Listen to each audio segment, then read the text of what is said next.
Salut à tous et bienvenue sur notre chaîne 3 minutes d'impact. Si vous êtes nouveau sur cette chaîne, ne manquez pas de liker, de partager, de commenter, de vous abonner pour la gloire de Dieu. Et ça, c'est une prophétie qui m'a vraiment donné les frissons. C'est-à-dire, j'ai tremblé, j'ai eu des sueurs froides. Froides, je dis bien froides.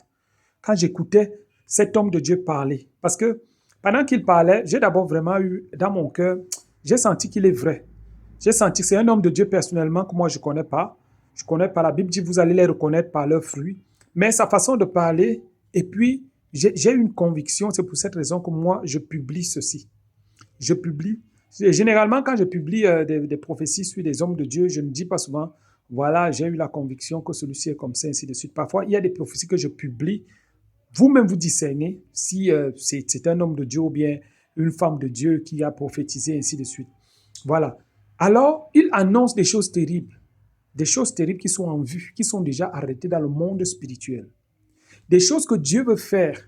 Hein? Il y a des choses que Dieu veut faire. Il y a aussi des choses que Satan a déjà arrêtées et que Satan veut faire en Côte d'Ivoire. Et c'est très grave. Si on ne prie pas, il y a des choses qui vont se passer, des choses terribles qui vont arriver en Côte d'Ivoire. Et il a arrêté le mois d'août. C'est en août. Le mois d'août, c'est un mauvais mois. C'est un mauvais mois. On doit prier.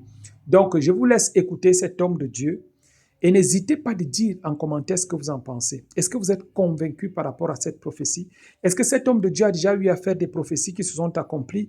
Est-ce que vous le connaissez? Est-ce que ainsi de suite? Et vous pouvez, s'il vous plaît, dire ce que vous en pensez en commentaire. D'ici là, portez-vous bien. Que Dieu vous bénisse abondamment. On se dit à tout de suite pour la conclusion. Shalom.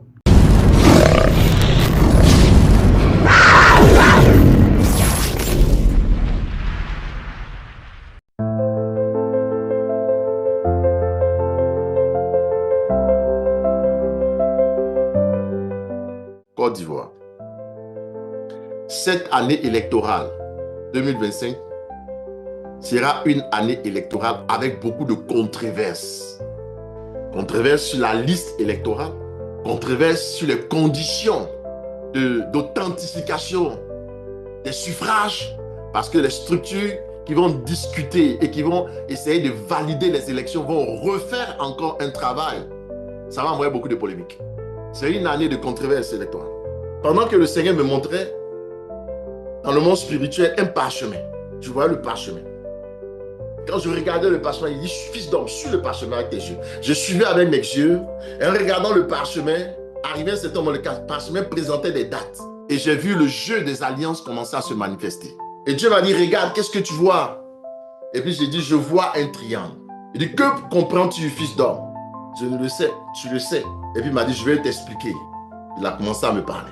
Et puis il m'a montré le triangle. Il dit, regarde, sur le calendrier. Et puis j'ai vu le calendrier, j'ai vu le parchemin au 8e mois. Il dit 8e mois. J'ai dit combien? Quel est mois? 8e mois. 8e mois. J'ai regardé le calendrier, j'ai vu le triangle. Et puis il m'a dit ceci. Tu vois les sommets du triangle?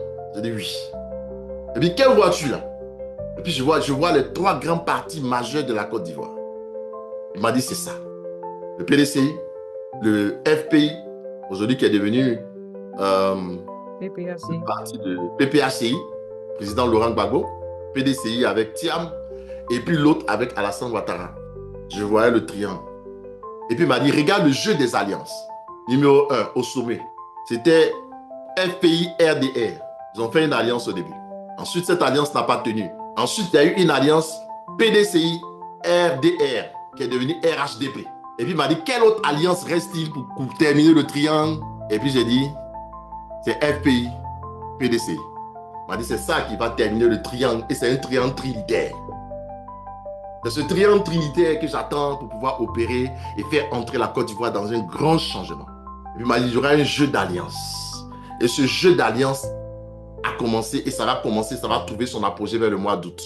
Et puis j'ai dit, ok, tout ça, tu me dis c'est pourquoi? Il m'a dit, je t'ai dit pour que tu pries, que tu demandes aux gens de prier.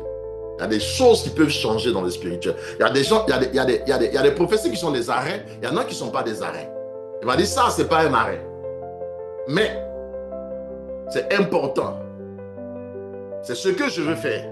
Et il est convenable que vous priez comme ça, l'église. Dans ce qu'il m'a dit, il dit, il est convenable que l'église prie pour que cette alliance-là ait lieu. Cette alliance, cette 3e alliance de ce triangle. Ce que Dieu attend. PDCI, PPHC. C'est le plan de Dieu, ça. S'ils sont maintenant spirituels, qui suivent le mouvement de l'esprit, cette alliance aura lieu et la Côte d'Ivoire va entrer dans un temps. À un peu moins de 5 mois de l'élection présidentielle, 4 candidats majeurs de l'opposition ivoirienne sont exclus de la liste électorale définitive. Laurent Gbagbo, ex-président du pays, son ancien Premier ministre Guillaume Soro, Charles Blé Goudé du Congrès panafricain pour la justice et l'égalité des peuples et Tidjane Thiam, chef de file du Parti démocratique de Côte d'Ivoire, sont tous mis hors jeu. Ce dernier annonce un recours devant le Comité des droits de l'homme des Nations Unies et dénonce un déni de démocratie. Un temps, m'a-t-il dit, de justice, d'accomplissement de mes promesses pour cette nation et de prospérité maintenant véritable pour la Côte d'Ivoire. Le Seigneur m'a envoyé en Côte d'Ivoire et il m'a présenté le programme électoral et le calendrier électoral. Et comme une aiguille qui avançait, le programme avançait. C'est une prophétie qu'il m'avait déjà donnée. Et jusqu'au mois d'août, et l'aiguille s'arrête là. Et je vois un voile noir, je vois des combats, je vois du sang, je vois du feu. À partir du mois d'août, c'est terrible. Nous devons prier pour la Côte d'Ivoire. À partir du mois d'août surtout.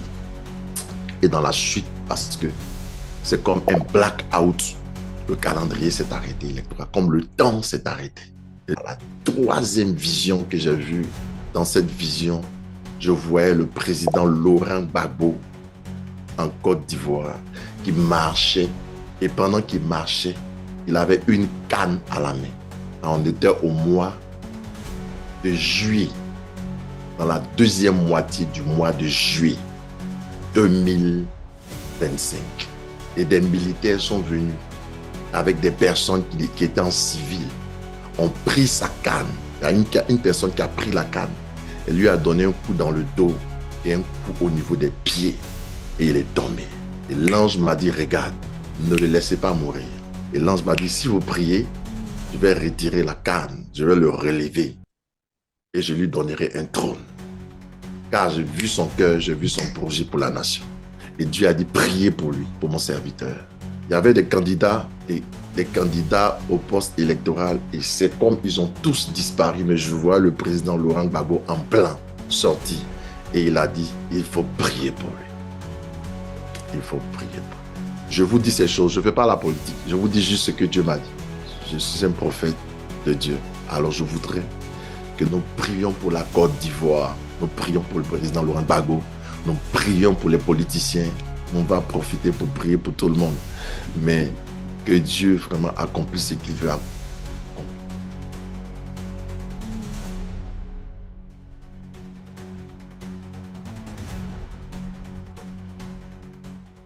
Moi personnellement, dans cette prophétie qui a été donnée par cet homme de Dieu, il y a quelque chose qui m'a marqué. Comment, dans la prophétie, Dieu lui disait, j'ai vu le cœur de Gbagbo et si vous priez, je vais lui redonner sa canne. Donc, en fait, la canne, c'est l'image de la puissance, de la force. Quand vous voyez même dans le livre, dans la Bible, vous allez voir quand Judas est allé avec une femme prostituée, on a confisqué sa canne. On a confisqué sa canne. Vous allez voir Moïse avait la verge. Donc, la canne, c'est l'image du bâton de commandement, de la puissance, du pouvoir. Et quand vous voyez, on vient, on le tape comme ça, au dos, on prend sa canne, ça veut dire on arrache.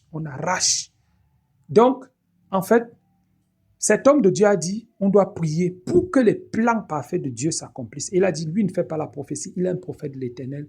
Il dit ce que Dieu lui demande de dire. Parce que si lui ne dit pas, il aura des comptes à rendre à Dieu. Voilà pourquoi il est obligé de parler comme ça. Donc, merci vraiment d'avoir regardé cette vidéo. Une fois de plus, n'hésitez pas à dire ce que vous en pensez en commentaire. Que Dieu vous bénisse abondamment. Je salue particulièrement toutes les personnes qui commentent. Que le Seigneur vous bénisse particulièrement. Toutes les personnes qui likent, toutes les personnes qui partagent. Demeurez bénis dans le nom de Jésus-Christ. Amen.